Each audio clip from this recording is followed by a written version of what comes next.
خدا کے بہترین نام میں آپ سب دیکھنے اور سننے والے میرے تمام ناظرین کی سلامتی ہو۔ میں سلمان اپنے فیس بک اور یوٹیوب چینل کے ساتھ آپ کی خدمت میں حاضر ہوں۔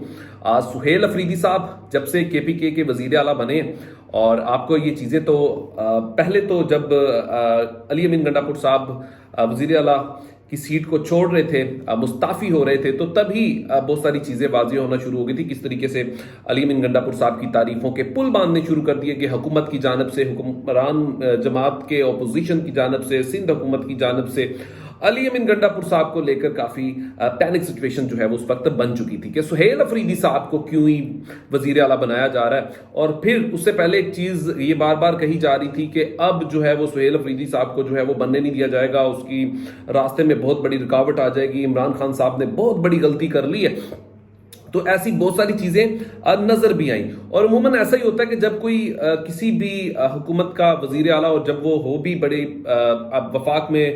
وہ اپوزیشن میں، اور اگر کسی صوبے میں وہ ان کی حکومت ہو، تو بعد میں ان کے لیے بنانا کافی مشکل ہو جاتا ہے۔ اور پھر بہت ساری باتیں یہ بھی کی جا رہی تھی کہ 20 ارکان جو ہیں وہ عمران خان صاحب کو چھوڑ چکے ہیں، 10 ارکان چھوڑ چکے ہیں، تو بہت ساری ایسی سچویشنز بنی تھی۔ اور پھر بہت سے زمینی کہہ سکتے ہیں ان لوگوں کا، وہ لفظ اگلا استعمال اس لیے بھی نہیں کرنا چاہتا کہ وہ اس لفظ کے بھی قابل نہیں ہیں، کہ ان لوگوں نے ایسی باتیں کرنا شروع کر دی کہ اب یہاں پر وہ دوبارہ کبھی بھی عمران خان صاحب جو ہیں وہ اپنا وزیر اعلیٰ بھی منتخب نہیں کر سکتے۔ سہیل افریدی صاحب کے حوالے سے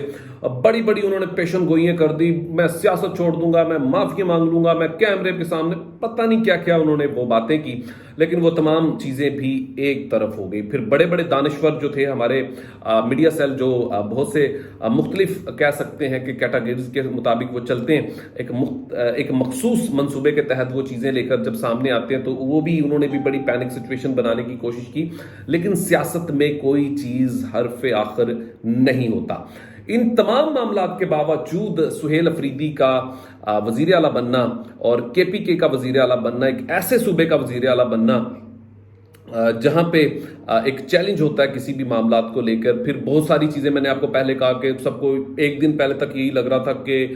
یہ نہیں ہوگا۔ پھر گورنر صاحب کے معاملات آپ دیکھ سکتے ہیں کہ کس طریقے سے گورنر صاحب ایک دم سے چلے جاتے ہیں، پھر رات کو آ کے حلف بھی لے لیتے ہیں۔ تو بہت ساری چیزیں جو ہیں وہ ہوئیں، لیکن ان تمام معاملات کے باوجود اصحاب کی جنگ کی اگر بات کی جائے تو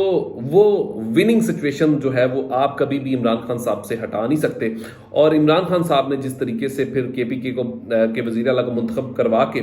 سب کی تسلی کروائی ہے، وہ بھی ایک الگ میٹر ہے۔ اب بات یہاں پر نہیں رکتی، اب سہیل افریدی صاحب جو ہیں وہ بڑے اگریسو ہو چکے ہیں، اور ان کا مومنٹم علی امین گنڈا پور صاحب کے جو ہے وہ مختلف ہے۔ اب بعض جگہ یہ کہا جاتا تھا کہ علی امین گنڈا پور صاحب کی بہت ساری مجبوریاں ہو سکتی ہیں، ظاہر ہے کہ کوئی فائنینشلی سسٹمز ہو سکتے ہیں، کوئی اور بھی بہت سے ایسے مسئلے مسائل ہو سکتے ہیں، تو علی امین گنڈا پور صاحب کو تو تھے۔ اور پھر کچھ دعوے کیے جاتے تھے کہ علی امین گنڈا پور صاحب جو ہیں وہ مبینہ طور پر نجی محفلوں میں بیٹھ کر یہ بات کرتے تھے کہ مجھے جنہوں نے وزیر اعلیٰ بنایا وہ مجھے ہٹا بھی سکتے ہیں، وہ مجھے رکھ بھی سکتے ہیں۔ تو ایسی بہت ساری چیزیں اس وقت کہیں بھی گئیں، لیکن ان تمام پیراگراف کو پھر سہیل افریدی صاحب نے جس طریقے سے آ کے ختم کیا، بتایا کہ یہاں پر وہی منتخب ہوگا جس کو عمران خان صاحب جو ہے وہ کریں گے۔ تو پھر اب جس طریقے کی اگریسو اننگز کھیلنی شروع کر دی ہے، یہ بھی ایک بہت بڑا چیلنج ہے حکومت کے لیے بھی، حکومت کے لانے والوں کے لیے بھی، اور حکومت کے وفاداروں کے بھی۔ لیکن ان تمام کھیل میں اب ایک چیز جو ہے وہ واضح ہوگی کہ اب سہیل افریدی صاحب یہ پریشر کس طریقے سے برداشت کریں گے۔ لیکن فی الحال سہیل افریدی صاحب پریشر دے ضرور ہیں، برداشت کرنے والا تو ابھی کوئی سسٹم ہمیں نظر نہیں آ رہا، کیونکہ جو برداشت کرنے والا سسٹم تھا ان کے منتخب ہونے والا، وہ بڑے آسانی کے ساتھ وہ کراس کر کے نکل گئے تھے۔ لیکن سہیل افریدی صاحب جو ہے وہ اس وقت کافی اگریسو اننگز جو ہے وہ کھیل رہے ہیں۔